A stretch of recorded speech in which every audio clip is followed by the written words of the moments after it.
If you're building a post frame home or barn, I've shown you in the past how this type of product will prevent the columns from rotting. Today I'm going to show you a product that helps prevent rot also, so stay tuned.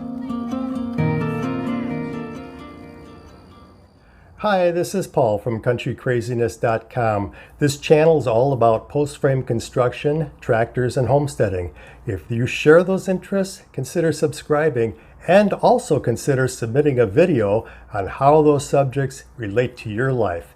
There's a full description down below to tell you how you can do that.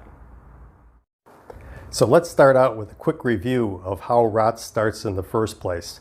Anything that's 2 to 4 inches above the soil and 16 inches below the soil has sufficient amount of oxygen and material in order for microbials to feast, including on your wood posts.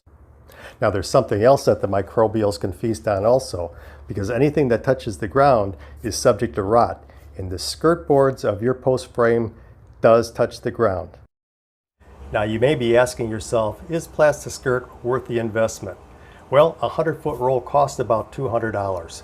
But keep in mind that if you're building a post frame home, chances are you're going to have shrubs and gardens going around it. Is it really worth the expense and disruption if you end up with a rotted skirt board somewhere down the line? You're not only going to have to move shrubbery, but you're also going to have to remove the skirt board, and before you can do that, you have to remove the channel and the steel siding that's attached to it. You should at least consider this product for your build.